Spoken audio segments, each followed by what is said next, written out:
Hello મિત્રો, ગમત સાથે જ્ઞાન ચેનલમાં હું મહિપતસિંહ ગોહિલ આપ સૌનું હાર્દિક સ્વાગત કરું છું.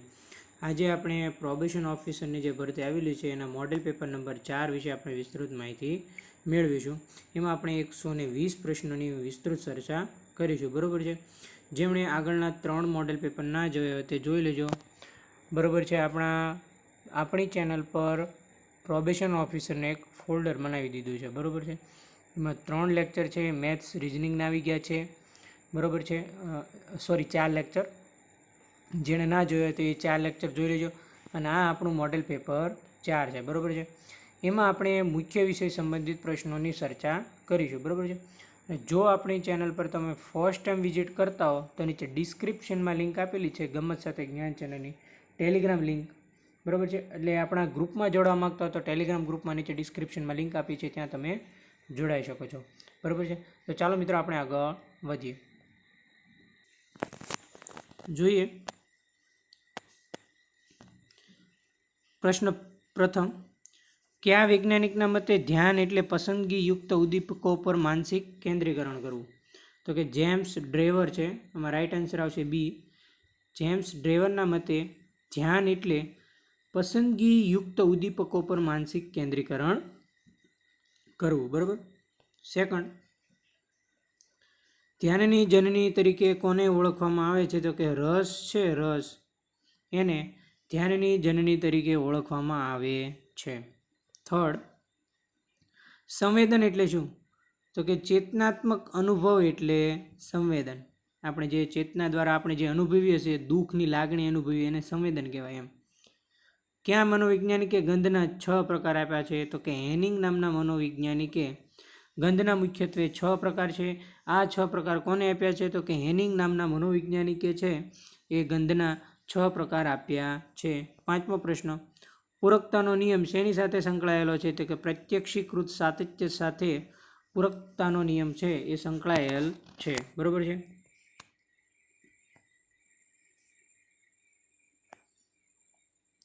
જોઈએ 6થો પ્રશ્ન.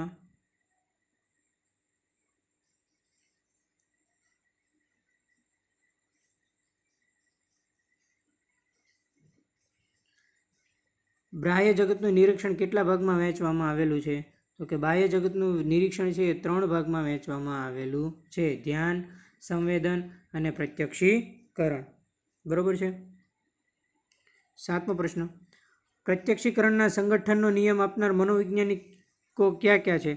જેમણે પ્રત્યક્ષીકરણના સંગઠનનો નિયમ આપ્યો છે એવા મનોવૈજ્ઞાનિકો કયા કયા છે? તો કે વર્ધીમર, કોહલર અને કોફકા નામના મનોવૈજ્ઞાનિકોએ સંગઠનના નિયમો આપ્યા છે. 8મો પ્રશ્ન. દ્રષ્ટિ સંવેદન માટે જવાબદાર કોષોના નામ આપો. તો કે સળી કોષો અને શંકુ કોષો છે એ દ્રષ્ટિ સંવેદન માટે જવાબદાર કોષો છે. સળી કોષો અને શંકુ કોષો.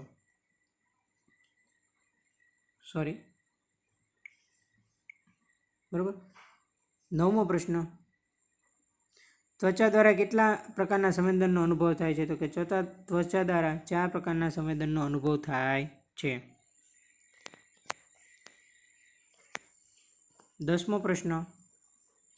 શ્રવણ સંવેદન માટે જવાબદાર કોષો કયા છે? તો કે શ્રવણ સંવેદન માટે સૂક્ષ્મ વાળ કોષો છે એ જવાબદાર કોષો છે. બરોબર છે. ત્યારબાદ આગળનો પ્રશ્ન. સામાન્ય રીતે મનુષ્ય કેટલા CPS સુધીની કંપન સંખ્યાવાળો અવાજ સાંભળી શકે? સામાન્ય રીતે આપણે જોવા જોઈએ તો મનુષ્ય છે એ 20 થી 20,000 સુધીના CPSની કંપનની સંખ્યાવાળો અવાજ છે એ સાંભળી શકે છે. 12મો પ્રશ્ન. સંવેદનની પૂર્વ શરત કઈ છે? તો કે ધ્યાન છે. ધ્યાન એ સંવેદનની પૂર્વ શરત છે. બરોબર છે. બધા પ્રશ્નો આપણે ફટાફટ જોઈ લઈશું. આપણે 120 પ્રશ્ન છે. 13મો પ્રશ્ન. કયા મનોવૈજ્ઞાનિકે અભિરુચિને અપ્રગટ ધ્યાન કહ્યું છે? એવો કયો મનોવૈજ્ઞાનિક છે જેણે અભિરુચિને અપ્રગટ ધ્યાન કહ્યું છે? તો એમાં મિત્રો તમારો આન્સર આવશે મેકડુગલ છે. મેકડુગલ એમણે અભિરુચિને અપ્રગટ ધ્યાન કહ્યું છે. ગંધના કુલ કેટલા પ્રકાર છે? આપણે આગળ જોઈએ કે ગંધના મુખ્ય 6 પ્રકાર છે. બરોબર છે. આપણે આગળ જોઈએ કોણે આપ્યા તે. ત્યારબાદ જોઈએ 15મો પ્રશ્ન. જીભના પાછળના મૂળ ભાગમાં કયો સ્વાદ અનુભવાય છે? તો કે જીભના પાછળના મૂળ ભાગમાં છે તે કડવો સ્વાદ છે તે અનુભવાય છે. બરોબર છે. આપણી જીભ આવેલી છે, જીભ એનો જે પાછળનો ભાગ છે ત્યાં કડવો સ્વાદ અનુભવાય છે. આ બધા પ્રશ્નો પૂછાયા છો, ખાસ યાદ રાખજો. 16મો પ્રશ્ન, સંવેદન કરતા પ્રત્યક્ષીકરણ કેવી પ્રક્રિયા છે? તો કે સંવેદન કરતા પ્રત્યક્ષીકરણ એ જટિલ પ્રક્રિયા છે. બરોબર છે. ત્યારબાદ જોઈએ 17મો પ્રશ્ન,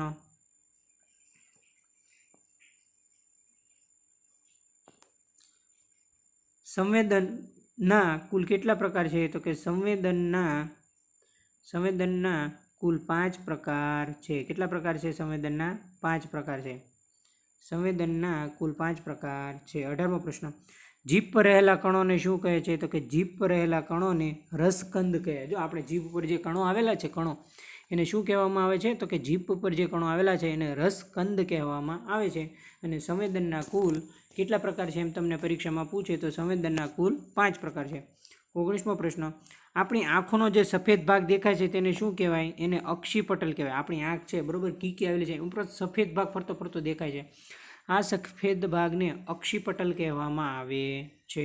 20મો પ્રશ્ન, ગંધના પ્રકારો ક્યાં મનોવૈજ્ઞાનિકે આપ્યા છે? આગળ જ આવી ગયો, આપણે જોઈ ગયા એમ ગંધના મુખ્ય 6 પ્રકાર છે. આ 6 પ્રકાર છે એવું હેનિંગ નામના મનોવૈજ્ઞાનિકે આપેલા છે. બરોબર છે. અહીંયા આપણા 20 પ્રશ્નો પૂરા થઈ ગયા છે. ત્યારબાદ જોઈએ આપણે 21મો પ્રશ્ન, શીખેલી પ્રતિક્રિયાની લુપ્તતાને શું કહેવાય? આપણે કોઈ વસ્તુ શીખ્યા હોય એને ભૂલાઈ જાય એને શું કહેવાય? તો કે વિલોપન કહેવામાં આવે છે. બરોબર છે. 22મો પ્રશ્ન, કોઈપણ પ્રકારના ઔપચારિક શિક્ષણ વગર જન્મજાત ક્રિયાઓને કેવું વર્તન કહેવાય છે?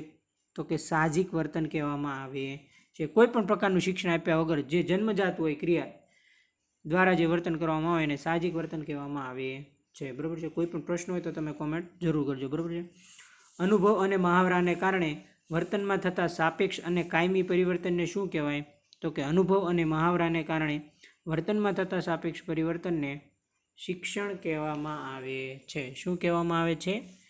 અનુભવ અને મહાવરાના કારણે વર્તનમાં થતા સાપેક્ષ અને કાયમી પરિવર્તનને શિક્ષણ કહેવામાં આવે છે. 24મો પ્રશ્ન, બરાબર છે. અહીંયા શિક્ષણ, સાહજિક વર્તન, વિલોપન, બરાબર. શીખેલી પ્રતિક્રિયાની લુપ્તતા વિલોપન, ઔપચારિક શિક્ષણ વગર જન્મજાત ક્રિયા અને વર્તનને સાહજિક વર્તન, અનુભવ અને મહાવરાના કારણે વર્તનમાં થતા સાપેક્ષ અને કાયમી પરિવર્તનને શિક્ષણ. પ્રયત્ન અને ભૂલ દ્વારા શિક્ષણના પ્રયોગો. મોસ્ટ આઈએમપી પ્રશ્ન. હું જે મોસ્ટ આઈએમપી કહું ને તમારે માર્ક કરી લેવાનું. થોર્નડાઈકે છે પ્રયત્ન અને ભૂલ દ્વારા શિક્ષણના પ્રયોગો આપ્યા છે. બરાબર છે. થોર્નડાઈકને બિલાડી પરના પ્રયોગો, બિલાડીને કેટલા પ્રયત્ને શિક્ષણ મળ્યું હતું? એમણે જે બિલાડી પર પ્રયોગ કર્યા હતા એમાં બિલાડીને 24મા પ્રયત્ન બાદ શિક્ષણ મળ્યું હતું. બિલાડીનો પ્રયોગ કર્યો હતો થોર્નડાઈકે, પ્રયત્ન અને ભૂલ દ્વારા શિક્ષણના પ્રયોગો. એ કોણે આપ્યા હતા? થોર્નડાઈકે.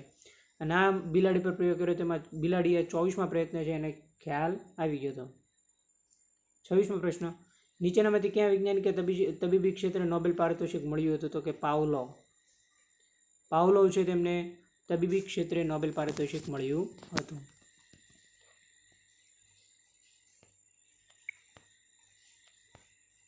હવે જોઈએ 27મો પ્રશ્ન, જે ઉદ્દીપક માટે પ્રાણી અને અભિસંધિત ઉદ્દીપક જેવી પ્રતિક્રિયા આપે તે ઉદ્દીપકને શું કહેવાય? તો કે અભિસંધિત પ્રતિક્રિયા. જો કોઈ ઉદ્દીપક છે માટે પ્રાણી અને અભિસંધિત ઉદ્દીપક જેવી પ્રતિક્રિયા આપે ને અભિસંધિત પ્રતિક્રિયા કહેવામાં આવે છે. 28મો પ્રશ્ન, એક ઉદ્દીપકને મળતા આવતા બીજા ઉદ્દીપકને સમજવું એટલે શું? એક ઉદ્દીપકને મળતા આવતા બીજા ઉદ્દીપકને સમજવું શું? જો પ્રશ્ન સમજ્યો અને ઉદ્દીપક સામાન્યકરણ કહેવામાં આવે છે. શું કહેવામાં આવે છે? ઉદ્દીપક સામાન્યકરણ. ત્યારબાદ 29મો પ્રશ્ન, કયા પ્રકારના શિક્ષણમાં પ્રાણી પ્રતિક્રિયા કરે તો જ તેને ખોરાક મળે? તો કે કારક અભિસંધાનમાં પ્રાણી પ્રતિક્રિયા કરે તો જ એને ખોરાક મળે છે. કોહલરે ક્યાં પ્રાણી પર પ્રયોગ કર્યો હતો? તો કે કોહલરે છે એ ચિમ્પાન્જી ઉપર પ્રયોગ કર્યો હતો. કોહલરના નામ મોસ્ટ આઈએમપી બધા પૂછાયા. કોહલર નામના મનોવૈજ્ઞાનિકે કયા પ્રાણી પર પ્રયોગ કર્યો હતો? જો આવું તમને પરીક્ષામાં પૂછવામાં આવે તો એમાં શું આવશે? ચિમ્પાન્જી આવશે. બરાબર છે. ત્યારબાદ આપણે જોઈએ 31,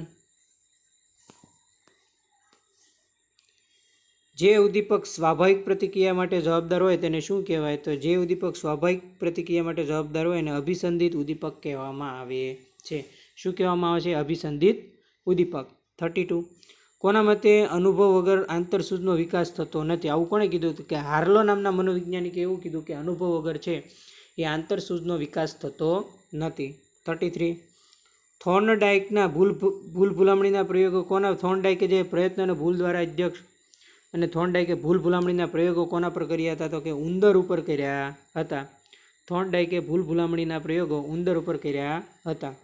34 આસપાસના પર્યાવરણ સાથે કામ પાર પાડવા માટે પ્રાણી કે વ્યક્તિને શું મેળવવું જરૂરી છે? કે શિક્ષણ મેળવવું જરૂરી છે. આપણે આસપાસના જે પર્યાવરણ સાથે કામ કરવા માટે પ્રાણી કે વ્યક્તિએ જે એનું પોતાનું કામ કરવા માટે શિક્ષણ એ મેળવેલું જરૂરી છે. કોના મતે નિષેધક પ્રબલન એ શિક્ષા નથી? તો કે સ્કિનરના મતે નિષેધક પ્રબલન એ શિક્ષા નથી. ત્યારબાદ આપણે આગળ જોઈએ 36 અનુકરણાત્મક શિક્ષણને બીજા કયા નામે ઓળખવામાં આવે છે? કે સામાજિક શિક્ષણ. અનુકરણાત્મક શિક્ષણને સામાજિક શિક્ષણ તરીકે ઓળખવામાં આવે છે. 37 પ્રાણીની પ્રતિક્રિયાને બળવંતર બનાવતું ઘટક એટલે પ્રબલન. પ્રાણીની પ્રતિક્રિયાને બળવંતર બનાવતું ઘટક એટલે પ્રબલન.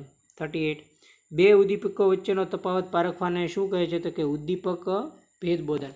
મિત્રો આ બધા પ્રશ્નો છે એ તમારે ક્યાંક ને ક્યાંક વાંચવામાં તો આવ્યા જ હશે, બરાબર છે. તો બધા પ્રશ્નો તમારે જો આવ્યા હોય તો તમારે રિવિઝન થશે, એટલે આખો લેક્ચર તમે લાસ્ટ સુધી જોઈજો, બરાબર છે. તમને ખૂબ જ મજા આવશે. આપણે 120 પ્રશ્નો જોવાના છે, બરાબર છે. એટલે આપણે ફટાફટ 120 પ્રશ્નો જોઈ લઈશું. 39 કીડીને પોતાનો ખોરાક માટે કણને ખેંચી જવું એ કેવું વર્તન છે? તો કે સાહજિક વર્તન છે. કીડીને પોતાના ખોરાક માટે કણને ખેંચી જવું એ એક સાહજિક વર્તન છે. શીખેલી પ્રતિક્રિયાની લુપ્તતા એટલે વિલોપન આપણે આગળ જોઈ ગયા, બરાબર. આંતરસૂઝ પ્રયોગો કરવા માટે કોહલરે કોના પર પ્રયોગ કર્યા? આપણે કીધું આંતરસૂઝ પર. ચિમ્પાન્જી ઉપર છે કોહલરે પ્રયોગો કર્યા આંતરસૂઝ ઉપર, બરાબર છે. થોર્નડાઇકના ભૂલભુલામણીનો પ્રયોગ આગળ આવી ગયો, ઉંદર ઉપર કર્યા. માતાની ગેરહાજરીમાં બાળક કામ કરી લે તો માતા ચોકલેટ આપે. અહીં ચોકલેટ એ શું છે? વિધાયક પ્રબલન. માતાની ગેરહાજરીમાં જો બાળક કોઈ કામ કરી લે તો માતા એમને ચોકલેટ આપે છે. અહીં ચોકલેટ એ શું છે? વિધાયક પ્રબલન છે. 44મો પ્રશ્ન અભિસંધાન દ્વારા શિક્ષણ એ ક્યાં વાત પર આધારિત છે? સાહચર્યવાદ. એ અભિસંધાન દ્વારા શિક્ષણના વાત પર આધારિત છે, બરાબર છે. કોના મતે અનુભવ વગર આંતરસૂઝનો વિકાસ થતો નથી? કે હાર્લોના મતે અનુભવ વગર આંતરસૂઝનો વિકાસ થતો નથી.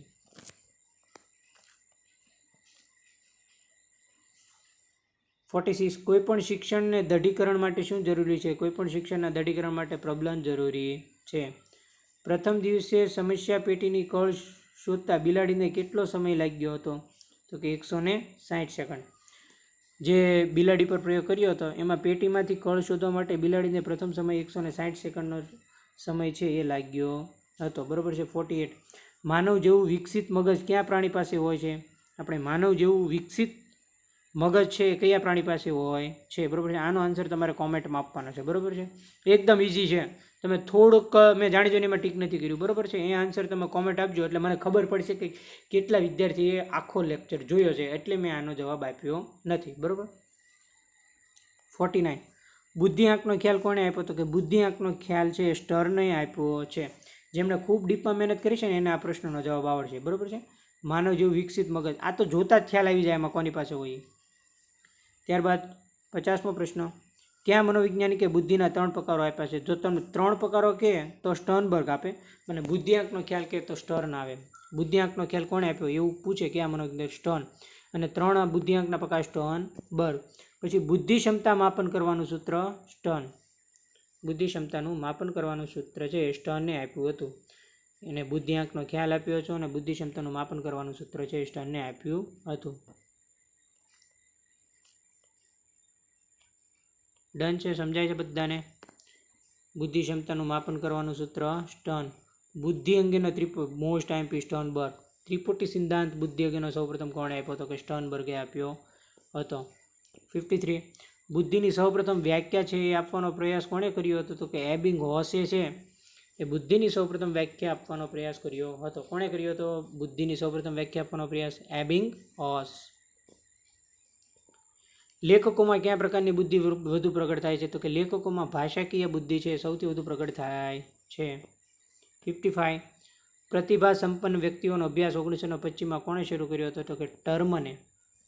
ટર્મન નામના મનોવૈજ્ઞાનિક છે, એમણે પ્રતિભા સંપન્ન વ્યક્તિઓનો અભ્યાસ 1925માં શરૂ કર્યો હતો. વિદ્યાર્થીની રમતના મેદાનમાં રમતી વખતે કઈ બુદ્ધિનો ઉપયોગ કરે છે? વિદ્યાર્થી રમતના મેદાનમાં રમત રમતી વખતે દૈહિક શરીર ગતિલક્ષી છે એ તો જોતા જ ખ્યાલ આવી જાય, બરાબર, કે એ બુદ્ધિનો ઉપયોગ કરે છે. આયોજન જેવી બોધાત્મક પ્રક્રિયા માટે મગજનો કયો ભાગ જવાબદાર છે? તો કે અગ્રખંડ. આયોજન આપણે કોઈ વસ્તુનું કરવું હોય તો એના માટે મગજનો અગ્રખંડ છે એ ઉપયોગી પાર્ટ છે. વ્યક્તિગત ભિન્નતાના આધારે બુદ્ધિની વ્યાખ્યા આપવાનો સૌપ્રથમ પ્રયાસ કોને? તો કે એબિંગહોસ છે. એબિંગહોસ નામના મનોવૈજ્ઞાનિકે વ્યક્તિગત ભિન્નતાના આધારે બુદ્ધિની વ્યાખ્યા આપવાનો સૌપ્રથમ પ્રયાસ કર્યો હતો. મિત્ર, અત્યારે આપણે મનોવિજ્ઞાનના 120 માર્કના પ્રશ્નો જોઈએ. સેકન્ડ મોડેલ પેપર આવશે, એમાં આપણે સમાજશાસ્ત્રના જોઈશું અને પછી આપણે BSWના જોઈશું, બરાબર છે. ટૂંકમાં મનોવિજ્ઞાન, સમાજશાસ્ત્ર અને BSWના સાંકળીને 120 માર્કના મોડેલ પેપર છે એ બનાવવામાં આવશે, બરાબર, ખાસ યાદ રાખજો. 59. માનસિક વયની ગણતી વખતે કસોટીના દરેક સાચા ઉત્તર દીઠ કેટલા માસની માનસિક વય ગણવામાં આવે છે? 2 માસની, બરાબર છે. 60. ક્યાં મનોવૈજ્ઞાનિકે 8 પ્રકારની બુદ્ધિ સૂચવી? ગાર્ડનર. મોસ્ટ IMP પ્રશ્ન, બરાબર છે.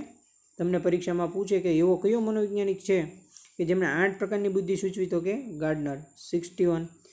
અહીંયા મિત્રો 60 પ્રશ્નો પૂરા થઈ ગયા. 60 પ્રશ્નો છે. બુદ્ધિનું આયોજન, ધ્યાન અને પ્રક્રિયાનો પાસ સિદ્ધાંત. Most IMP. આ તમને પરીક્ષામાં પૂછે તો ખબર હોવી જોઈએ. તો કે JP દાસ. શું આવશે મિત્રો અહીંયા? JP દાસ છે. JP દાસ એ બુદ્ધિનું આયોજન, ધ્યાન અને પ્રક્રિયાનો પાસ સિદ્ધાંત છે એમણે આપ્યો છે. કોણે આપ્યો છે? તો કે JP દાસે. 62. કયા પ્રકારની બુદ્ધિનો સંબંધ જીવસૃષ્ટિ અને વનસ્પતિ સૃષ્ટિ સાથે છે? તો કે નૈસર્ગિક બુદ્ધિનો સંબંધ છે જીવસૃષ્ટિ અને વનસ્પતિ સૃષ્ટિ સાથે છે. શરીરના અંગોના સુમેળભર્યા હલનચલનો કરવા અને તેમની દક્ષતા કેળવવા કયા પ્રકારની બુદ્ધિની જરૂર પડે છે? તો દૈહિક શરીર ગતિલક્ષી બુદ્ધિ. બુદ્ધિ શબ્દ કઈ ભાષા પરથી ઉતરી આવ્યો છે? કે બુદ્ધિ શબ્દ સંસ્કૃત ભાષા પરથી ઉતરી આવ્યો છે, બરોબર છે મિત્રો. ત્યારબાદ જોઈએ આપણે મનોવલણ. 65.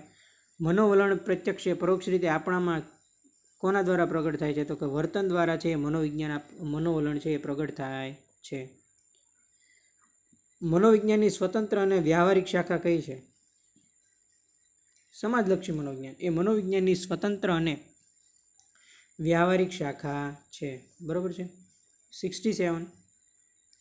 સમાજલક્ષી મનોવિજ્ઞાનમાં માનવીના કયા વર્તનનો અભ્યાસ કરવામાં આવે છે? સામાજિક વર્તન. એ તો તમને ખબર પડી જ જાય કે સમાજલક્ષી મનોવિજ્ઞાન છે મનોવિજ્ઞાનની એક સ્વતંત્ર અને વ્યવહારિક શાખા છે જેના અંતર્ગત માનવીના સામાજિક વર્તનનો અભ્યાસ કરવામાં આવે છે. 68. મનોવલણો કઈ પરિસ્થિતિમાં પૂર્વગ્રહમાં પરિણી શકે? પ્રતિકૂળ પરિસ્થિતિ હોય તો એમાં મનોવલણો છે એ પૂર્વગ્રહમાં પરિણમે છે. 69. મનોવલણો વ્યક્તિગત આંતરિક બાબત છે જે કઈ પરિસ્થિતિમાં અભિવ્યક્ત થાય છે? વિશિષ્ટ પરિસ્થિતિમાં છે તે મનોવલણો આંતરિક બાબતો વ્યક્તિગત રીતે પ્રગટ થાય છે. 70મો પ્રશ્ન. કોના મતે મનોવલણો ચોક્કસ વ્યક્તિ, વસ્તુ કે પરિસ્થિતિ પ્રત્યેની માનસિક તત્પરતા છે? તો કે ઓલપાર્ટના મત મુજબ મનોવલણો એ ચોક્કસ વ્યક્તિ, વસ્તુ કે પરિસ્થિતિ પ્રત્યેની માનસિક તત્પરતા છે. મનોવલણોમાં કયા પ્રકારનો સિદ્ધાંત જોવા મળે છે? એ તો બધાને આવડે. સામાન્યકરણનો સિદ્ધાંત છે મનોવલણોમાં જોવા મળે છે. 72. સમાજનું નાનામાં નાનું એકમ કયું છે? બધાને આવડવું જોઈએ. કુટુંબ છે એ સમાજનું નાનામાં નાનું એકમ છે. સામાજિકરણીય શિક્ષણની કેવી પ્રક્રિયા છે? સામાજિકરણીય શિક્ષણની આજીવન ચાલતી પ્રક્રિયા છે, બરાબર છે. સામાજિકરણીય શિક્ષણની કેવી પ્રક્રિયા છે? આવું તમને પરીક્ષામાં પૂછે તો તમને ખબર હોવી જોઈએ કે સામાજિકરણીય શિક્ષણની આજીવન ચાલતી પ્રક્રિયા છે. 74. કેવા કુટુંબમાં ઉછરેલા બાળકોમાં ધર્મ, રૂઢિરિવાજો અને પ્રત્યેક વિધાયક વલણ જોવા મળે છે? તો કે ધાર્મિક રૂઢિચુસ્તવાળા જે વાતાવરણ છે એવા કુટુંબ છે એમાં ઉછરેલા બાળકો છે એનામાં ધર્મ, રૂઢિરિવાજો પ્રત્યે પોઝિટિવ વલણ જોવા મળે છે. 75. દરેક વ્યક્તિના અનુભવો વિશિષ્ટ હોય છે, તેનું પ્રત્યક્ષીકરણ કેવું હોય છે? વ્યક્તિગત હોય છે. બરાબર છે, કેવું હોય છે? વ્યક્તિગત. 76. વ્યક્તિના વર્તનને દિશા કોણ આપે છે? તો કે મનોવલણ છે એ વ્યક્તિના વર્તનને દિશા આપે છે. શિક્ષણ દ્વારા વર્તનમાં શું આવે છે? તો કે શિક્ષણ દ્વારા વર્તનમાં પરિવર્તન આવે છે. શિક્ષણનું અસરકારક માધ્યમ પ્રચાર છે. બરાબર છે મિત્રો, અહીંયા 78 પ્રશ્ન પૂરા થઈ ગયા આપણા. કે દરેક વ્યક્તિના અનુભવો એ વિશિષ્ટ હોય છે અને તેનું પ્રત્યક્ષીકરણ એ વ્યક્તિગત હોય છે. વ્યક્તિના વર્તનને દિશા મનોવલણ આપે છે. શિક્ષણ દ્વારા વર્તનમાં પરિવર્તન આવે છે અને શિક્ષણનું અસરકારક માધ્યમ પ્રચાર છે.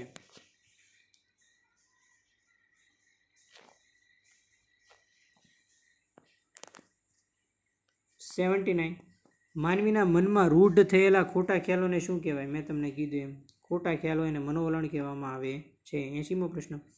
માનવીના વિચાર, વાણી, વર્તન, રીતભાત અને જીવનશૈલી પર સૌથી વધુ અસર કરતું પરિબળ કયું છે? તો કે સમૂહ માધ્યમો છે માનવીના વિચાર, વાણી, વર્તન અને રીતભાત, જીવનશૈલી પર વધુ અસર કરતું પરિબળ છે.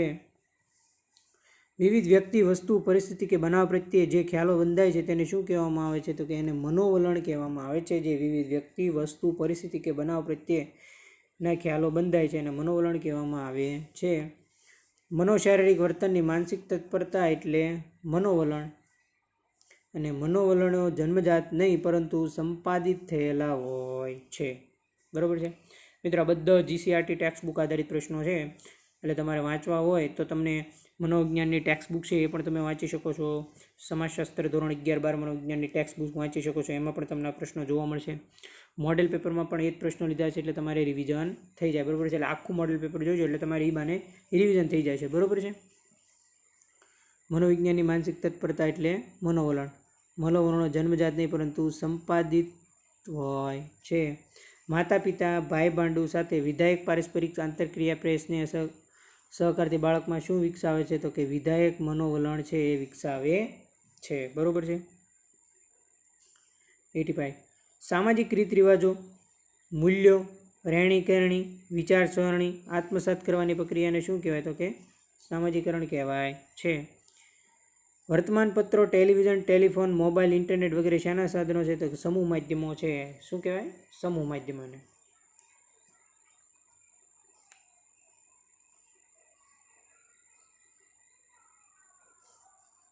87.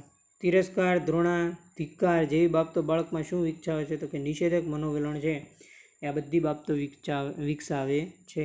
મનોવલણમાં પરિવર્તન લાવવા માટેની યુક્તિ પ્રયુક્તિ કેટલી છે? તો કે 4 મહત્વની યુક્તિ પ્રયુક્તિ છે. વસ્તી વધારાને નિયંત્રિત કરવા માટેનું સૂત્ર દ્વારા પ્રચાર કરવામાં આવે છે અમે અને અમારા 2.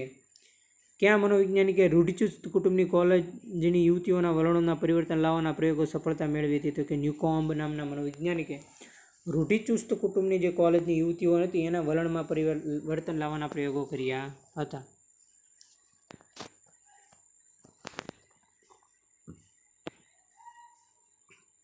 તબીબી સંભાળને કયા પ્રકારનું સંસાધન કહી શકાય? ભૌતિક. મનોભરના ઉદ્ગમ સ્થાનોને કેટલા ભાગમાં વહેંચી શકાય? 3. આંતરિક સહજ પ્રતિક્રિયા એટલે કઈ છે? તો કે રડવું છે, એ તો ખબર પડી જાય તમને. બરાબર, જે આંતરિક સહજ પ્રતિક્રિયા છે. મનોભારની અસરોનું સંશોધન કાર્ય કોણે? તો કે હાન્સ સેલી નામના મનોવૈજ્ઞાનિકે 1956માં મનોભારની અસરનું સંશોધન કાર્ય કર્યું હતું. 95 પ્રશ્ન.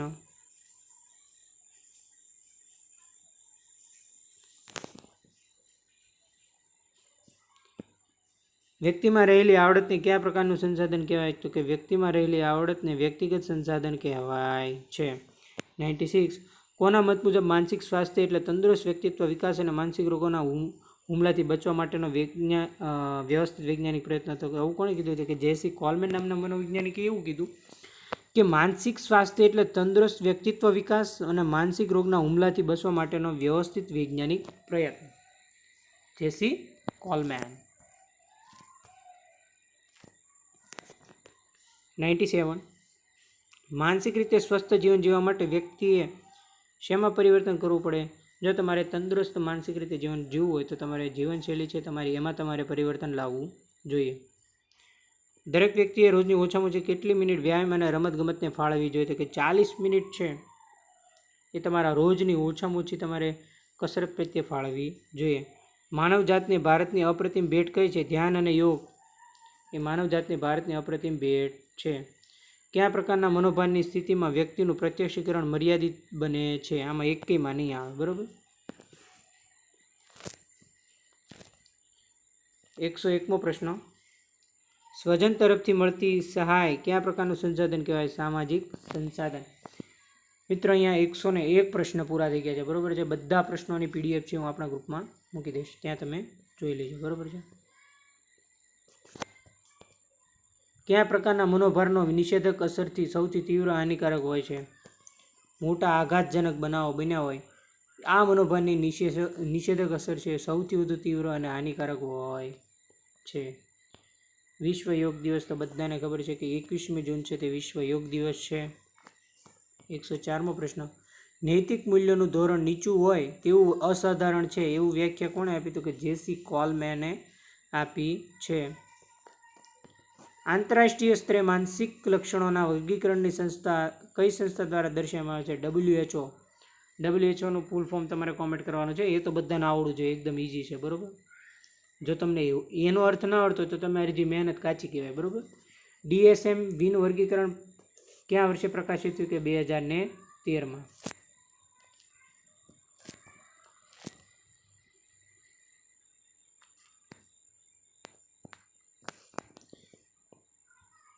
નીચેનામાંથી કઈ મનોવિકૃતિ વારસાગત જોવા મળે છે? તો કે ચિહ્ન મનોવિકૃતિ છે. ચિહ્ન મનોવિકૃતિ એ વારસાગત જોવા મળે છે. મસ્તિષ્ક વિકાર સાથે સંબંધિત મનોવિકૃતિ અલ્ઝાઇમરે આપી છે. નહીં, સોરી, અલ્ઝાઇમર એ મસ્તિષ્ક વિકાસ સાથે સંબંધિત મનોવિકૃતિ છે. એ મનોવિજ્ઞાનિકનું નામ નથી. અલ્ઝાઇમર છે એ મસ્તિષ્ક વિકાસ સાથે સંબંધિત મનોવિકૃતિ છે. હિમશિલાનું ઉદાહરણ કયા ખ્યાલો સાથે સંબંધિત છે? તો કે ચેતન અચેતન મન સાથે હિમશિલાનું ઉદાહરણ સંકળાયેલું છે. ક્યુ ઉપતંત્ર સુખના સિદ્ધાંતને અનુસરે છે? નિમ્ન અહમ. ક્યુ? નિમ્ન અહમ એ સુખના સિદ્ધાંતને અનુસરે છે. અજ્ઞાત કે અભાનપણે અહમને ટકાવી રાખવાની પ્રવૃત્તિ કઈ છે? બચાવ પ્રવૃત્તિ છે. એ અજ્ઞાત કે અભાનપણે અહમને ટકાવી રાખવા માટેની પ્રવૃત્તિ છે. 112મો પ્રશ્ન. કઈ મનોવિકૃતિમાં બાળક તેને કહેવામાં આવેલા વાક્યનું પુનઃ ઉચ્ચારણ અવારનવાર કરે છે? ઓટિઝમ નામની મનોવિકૃતિમાં બાળક તેને કહેવામાં આવેલા વાક્યનું પુનઃ ઉચ્ચાર અવારનવાર કરે છે. નિમ્ન આર્થિક સ્તરની વ્યક્તિમાં કઈ માનસિક વિકૃતિનું પ્રમાણ વધુ જોવા મળે છે?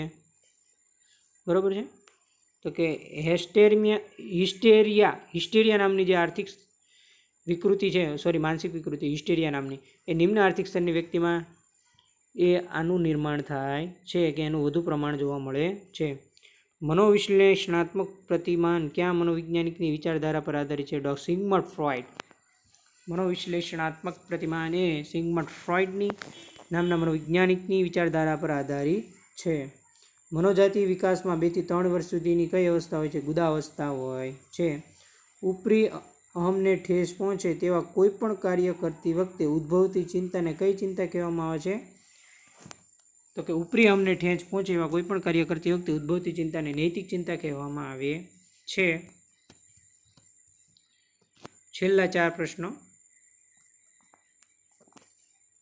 કયા મનોવૈજ્ઞાનિકે વાર્તનિક પ્રતિમાન દર્શાવેલ છે? તો કે JB વોટસન નામના મનોવૈજ્ઞાનિકે વાર્તનિક પ્રતિમાન દર્શાવેલ છે. 118. કોના મત મુજબ સૌમ્ય મનોવિકૃતિઓના મૂળમાં પસંદગીયોગ ધ્યાનનું વિશેષ વિપેક્ષ જવાબદાર હોય છે? તો કે ઇનગ્રામ. અને 119. કઈ ચિંતાને મુક્ત રીતે તરતી ચિંતા તરીકે ઓળખવામાં આવે છે? તો કે સામાન્યકૃત વિકૃત ચિંતાને મુક્ત રીતે તરતી ચિંતા કહેવામાં આવે છે. અને 120. મુક્ત રીતે તર્યા કરતી ચિંતાને બીજા કયા નામે ઓળખવામાં આવે છે? એ જ સામાન્યકૃત વિકૃત ચિંતા. બરાબર છે. આ અલગ અલગ રીતે તમને પૂછી શકે કે કઈ ચિંતાને મુક્ત રીતે તરતી ચિંતા તરીકે ઓળખવામાં આવે છે, મુક્ત રીતે તર્યા કરતી ચિંતા કઈ, એવી રીતે પણ પૂછે. આ બંને રીતે તમારે આવે તો બંનેમાં શું આવશે? સામાન્યકૃત વિકૃત ચિંતા છે એ બંનેમાં આવશે. બરાબર છે મિત્રો? ઓકે, ડન છે. જોડાઈ લેજો. અહીંયા 120 માર્ક પૂરા થઈ ગયા. હજી આપણે થોડાક કાયદાના પ્રશ્નો જોઈ લઈએ. કેવો કાયદો ડીપમાં લેવાનો છે અને કેવા પ્રશ્નો આવશે એના વિશેની આ માહિતી છે, બરાબર છે. તો એના પ્રશ્નો થોડાક જોઈએ. પ્રોબેશન ઓફિસર કાયદો, બરાબર છે. જોઈએ આપણે ડીપમાં સવાલ બધા. બાળ લગ્ન પ્રતિબંધક કાયદા 2006 ને રાષ્ટ્રપતિએ મંજૂરી ક્યારે આપી? મિત્રો જોઈજો, અહીંયા પૂછ્યું છે કે આ જે બાળ લગ્ન પ્રતિબંધક કાયદો છે 2006, એને રાષ્ટ્રપતિએ છે એ મિત્રો મંજૂરી ક્યારે આપી છે? તો અહીંયા 4 ઓપ્શન આપ્યા છે. એમાં તમારો રાઈટ આન્સર આવશે 10મી જાન્યુઆરી 2007. 10મી જાન્યુઆરી 2007ના રોજ રાષ્ટ્રપતિએ બાળ લગ્ન પ્રતિબંધક કાયદાને મંજૂરી આપી છે, બરાબર છે. 10 જાન્યુઆરી 2007. બાળ લગ્ન પ્રતિબંધક કાયદાનો અમલ કઈ તારીખથી થયો હતો? તો કે 1 નવેમ્બર 2007. 1 નવેમ્બર 2007ના રોજ બાળ લગ્ન પ્રતિબંધક કાયદાનો અમલ થયો હતો, બરાબર છે મિત્રો. હજુ જ આ બધા પ્રશ્નો છે ને મેં પદ્ધતિમાંથી કાઢ્યા છે. આ તમને ખાલી હું બતાવું છું કે હવે આપણે આવા પ્રશ્નો પણ લાવીશું, બરાબર. બાળ લગ્ન પ્રતિબંધક એક્ટ અંતર્ગત સ્ત્રી બાળક એટલે ખાલી જગ્યા અને પુરુષ બાળક એટલે ખાલી જગ્યાથી નીચેની ઉંમર. જો આવું તમને પૂછે કે બાળ લગ્ન પ્રતિબંધક એક્ટ અંતર્ગત સ્ત્રી બાળક એટલે એની ઉંમર કેટલી? સ્ત્રી બાળક માટે 18 વર્ષ અને પુરુષ બાળક માટે 21 વર્ષ. આવું બાળ લગ્ન પ્રતિબંધક એક્ટ અંતર્ગત કીધું છે કે જો 21 વર્ષની ઉંમરથી નીચેની ઉંમર હોય ને તે પુરુષ બાળક કહેવાય અને 18 વર્ષથી નીચેની ઉંમર હોય એને સ્ત્રી બાળક કહેવાય. તો મિત્રો અહીંયા રાઈટ આન્સર આવશે એ છે, એ રાઈટ આન્સર આવશે. સાચો જવાબ આવશે પણ એ સ્ત્રી બાળક માટે 18 વર્ષ અને પુરુષ બાળક માટે 21 વર્ષ. ચોથો પ્રશ્ન. બાળ લગ્ન પ્રતિબંધક એક્ટ 2006 આવતા જૂનો કયો કાયદો રદ થયો? જ્યારે બાળ લગ્ન પ્રતિબંધક એક્ટ 2006 આવ્યો ત્યારે જૂનો કયો કાયદો રદ કરવામાં આવ્યો? મિત્રો આવું તમને પરીક્ષામાં પૂછે તો અહીંયા તમારો રાઈટ આન્સર આવશે બાળ લગ્ન પ્રતિબંધક કાયદો 1929 છે એ રદ થયો છે, બરાબર છે. તો મિત્રો આ એક્ટના પ્રશ્નો મેં કેમાંથી કાઢ્યા હું તમને બતાવી દઉં. આપણે આવો કાયદો ડીપમાં ભણવાનો છે હવે, બરાબર. ટોટલ કાયદો.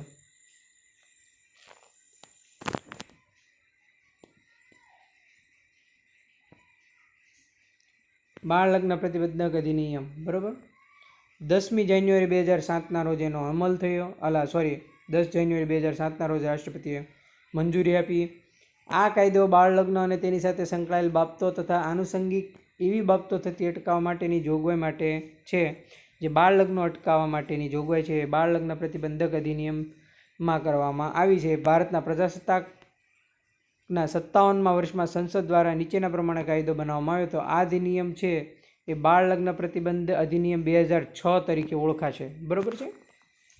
એ ક્યારે સંસદ દ્વારા કાયદો બનાવવામાં આવ્યો હતો? કે પ્રજાસત્તાકના 57મા વર્ષમાં, બરાબર છે. જમ્મુ કાશ્મીર રાજ્ય સિવાય સમગ્ર ભારતને આ બાળ લગ્ન પ્રતિબંધક અધિનિયમ છે 2006 લાગુ પડશે. તેમજ તે ભારતમાં તેમજ ભારતની બહાર વસતા તમામ ભારતીયો અને નાગરિકોને લાગુ પડશે. પરંતુ આ અધિનિયમમાં જણાવેલી કોઈ પણ બાબત પાંડિચેરી કેન્દ્રના વિસ્તારમાં વિસ્થાપિતોને લાગુ પડશે નહીં. માત્ર જમ્મુ કાશ્મીરને નહીં લાગે, બાકી બધાને લાગશે. ભારતમાં તેમજ ભારતની બહાર વસતા તમામ ભારતીય નાગરિકોને લાગુ પડશે, જમ્મુ કાશ્મીર સિવાય. અને આ અધિનિયમમાં જણાવેલી કોઈ પણ બાબત પોંડિચેરીના કેન્દ્ર વિસ્તારમાં વિસ્થાપિતોને લાગુ થશે નહીં, બરાબર છે. કયા 2 રાજ્ય સિવાય? તો કે જમ્મુ કાશ્મીર અને પોંડિચેરી. આ 2 તમારે ખાસ યાદ રાખવાના રહેશે, બરાબર છે. તે કાયદો કેન્દ્ર સરકારના સરકારી ગેજેટમાં જાહેરનામું બહાર પાડીને નક્કી કરે તે તારીખથી અમલમાં આવશે. તેમજ જુદા જુદા રાજ્યો માટેની જુદી જુદી તારીખો નક્કી કરી શકાય છે. અને આ કાયદો અમલમાં આવતાની તારીખ સંબંધી કોઈ જોગવાઈ સંબંધિત સંદર્ભ તે રાજ્યમાં જોગવાઈ લાગુ કરવાની તારીખના અર્થઘટન સંદર્ભમાં હશે. આમાં તમારે કંઈ જ યાદ રાખવાનું નથી. આગળ આવી ગયું, બરાબર છે. આ 2 પ્રશ્નો તમારે યાદ રાખવાના છે.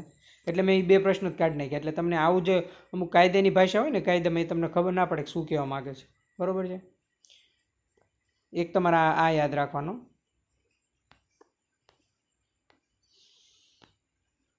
બસ આ 2 પ્રશ્નો યાદ રાખવાના. બાળ લગ્ન પ્રતિબંધ કાયદા 2006ને રાષ્ટ્રપતિએ મંજૂરી 10 જાન્યુઆરી 2007ના રોજ આપી અને અમલ છે 1 નવેમ્બર 2007, બરાબર છે. એનો અમલ ક્યારે થયો? 1 નવેમ્બર 2007. બરાબર છે. તો મિત્રો આ હતા કાયદાના પ્રશ્નો. બરાબર છે. હવે ગણિતના હું અમુક આપણે જે 4 લેક્ચર લીધા છે ગણિતના, એના હું તમને એક દાખલા કોમેન્ટ કરું છું. બરાબર છે. આનો જવાબ તમારે કોમેન્ટમાં આપવાનો છે ખાસ. જો સાથે સાથે રિવિઝન પણ થઈ જશે. કાયદાનો પ્રશ્ન પણ આવી ગયા, 120 માર્કના મનોવિજ્ઞાનના પ્રશ્નો પણ આવી ગયા. આનો આન્સર તમારે કોમેન્ટ, જેટલા લોકો ગણિતનો લેક્ચર જોયા છે એને ખબર પડી જવી જોઈએ કે આ સરે આ ભણાવ્યું છે.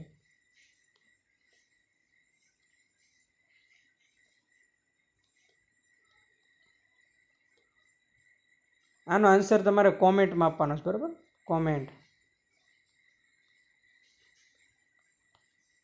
જેમણે આખો લેક્ચર જોઈશે એને ખ્યાલ આવી જશે.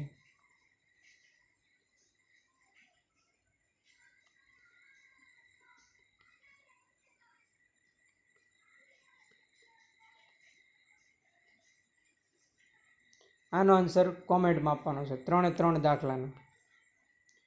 તો મને લખી લાગશે કે મેં જે ગણિતના 4 લેક્ચર લીધા છે એ પરફેક્ટ, એમાં કાંઈ ન ઘટે.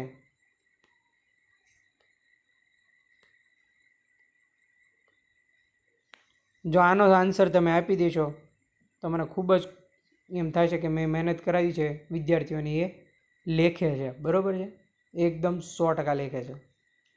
તો મિત્રો આ હતો આપણો આજનો લેક્ચર, જેમાં આપણે મનોવિજ્ઞાન 120 માર્કના પ્રશ્નો જોયા. હવે નેક્સ્ટ મોડેલ પેપરમાં આપણે સમાજશાસ્ત્ર લાવશું, પછી પાછું સાથે સાથે કાયદો પણ લાવશું, મેથ્સ પણ લાવશું અને BSWના પ્રશ્નો પણ લાવીશું. બરાબર છે. જો વિદ્યાર્થી મિત્રો લેક્ચર સારો આવી ગયો તો લાઈક, શેર અને કોમેન્ટ જરૂર કરજો, જેથી નવા લેક્ચર બનાવવાની પ્રેરણા મળે. થેન્ક યુ મિત્રો, આભાર. મળીએ નેક્સ્ટ લેક્ચરમાં.